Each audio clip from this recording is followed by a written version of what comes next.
But you think that the people who are hiding the truth about 9/11 are capable of murder? Absolutely. Okay. Absolutely. Well, I guess that would be obvious since 3,000 people were murdered that day. Just like Libya. We were the ones that caused Gaddafi's death because Hillary Clinton played a game over there. And I was the one that went over there during the war. Gaddafi asked me to come over. I took a Biden staffer and a Bush staffer and a film crew leader from ABC One in New York, Larry Menti, with me, and a cameraman, because I didn't want the CIA to set me up. I hand-carried the letter back from Gaddafi offering to resign. The U.S. didn't want him to resign. They wanted to kill him. Why? Because Gaddafi, and I met him 3 times. I took Biden on my second trip to Libya, by the way. He went with me when I spoke to the whole country. At every meeting I had with Gaddafi, he wanted 2 things.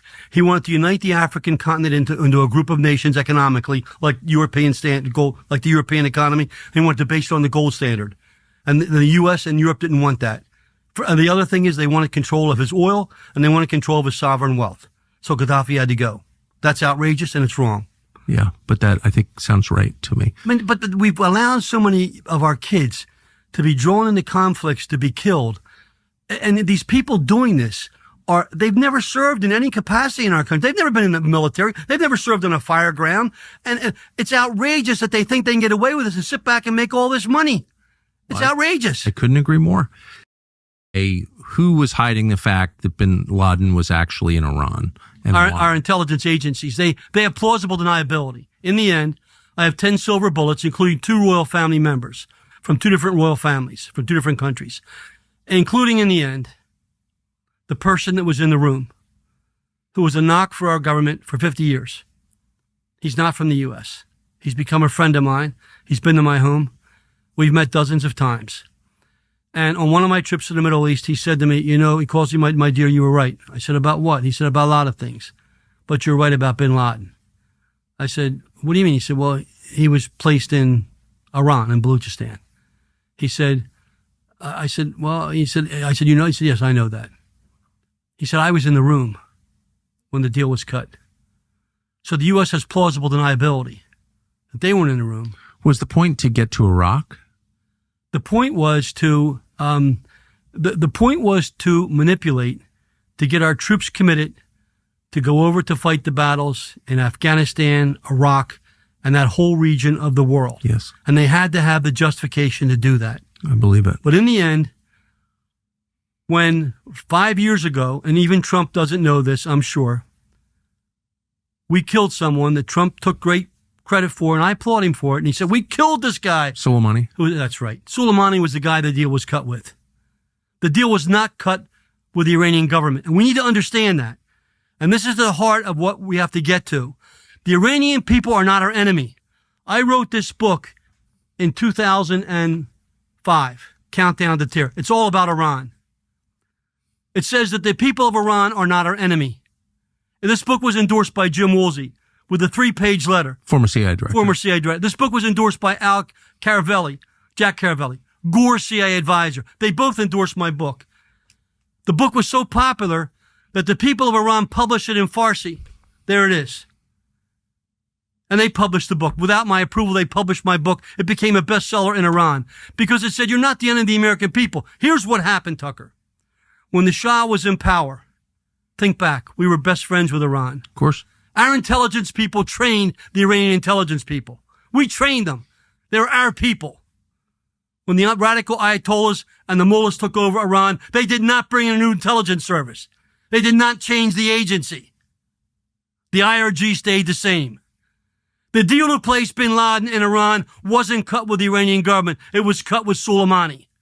And that's why we killed him. Our intelligence agency has tentacles around the world. And they're not answering to anybody. And that's the problem right now. That's the problem Trump has.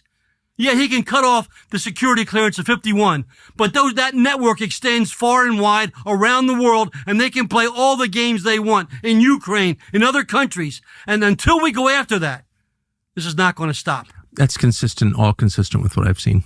And, I would say. And that's that's not a crazy statement. That's the challenge that Trump has right now. I still think he's at risk. Last May I went on a TV show locally in the Philadelphia area, and I said my greatest challenge is they're going to try to take Trump out. A month later, they did the attack. It goes back to when I kept quiet because I couldn't trust any of the administrations after I left. including the Bush administration, because Bush wasn't in control. And I can give you example after example. I saw of Bush that. not being in control. Yeah. I knew who was in control. When Trump was going in, I met with Rudy Giuliani. I had 2 private dinners with him up in New York. I had not known Rudy that well. I said, Rudy, this is what's going to happen. The deep state's going to undermine Trump. They don't want him.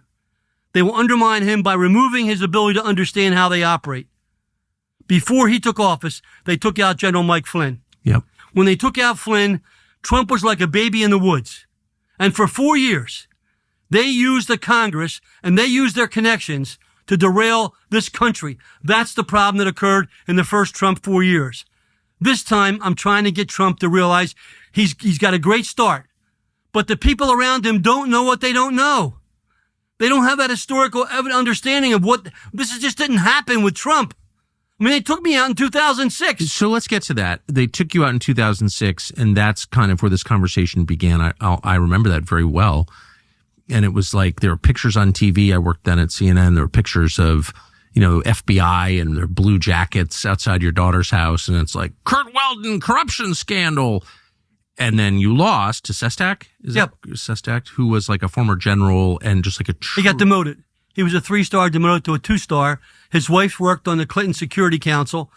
She had intelligence ties. She still does. Her name was, I think, Clark. And so he was on the NSC for But he was like the ultimate deep stater.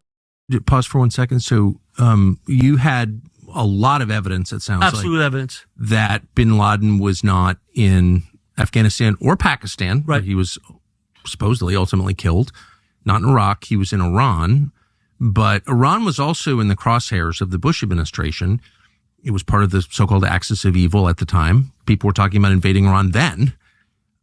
Why would the Bush administration hide the fact that... It wasn't the Bush administration. Oh? Let me explain to you. And this is what Trump needs to understand. It started under Clinton, when the Clinton administration, Bill and Hillary Clinton, who I have no respect for, were allowed to be themselves to be used so they could make money.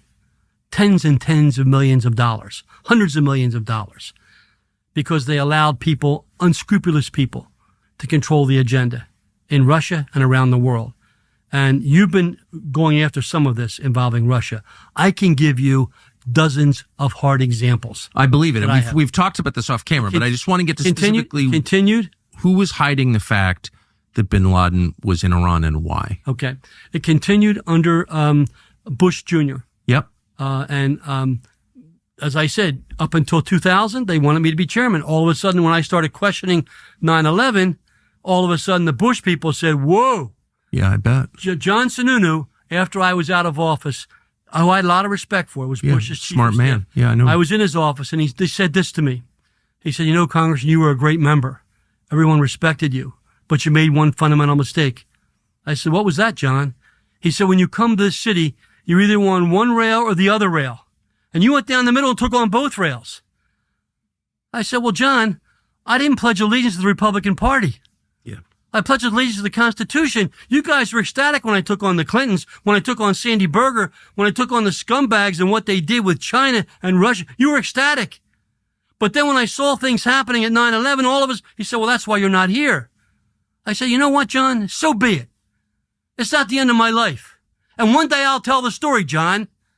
One day I'll tell the story because that's what America needs to hear. They need members of Congress who don't become duped by scumbags in the intelligence agency making money for themselves. And you know what, Tucker? I challenge them. I'll name them and I'll give their dollar amounts of where they're making money today in the countries that we're at war with. They care about themselves and their power. They don't care about the lives of the kids that we send to war. I saw it in Libya. I saw it in North Korea. I led delegations that were bipartisan to all of those places. They took it out on my daughter.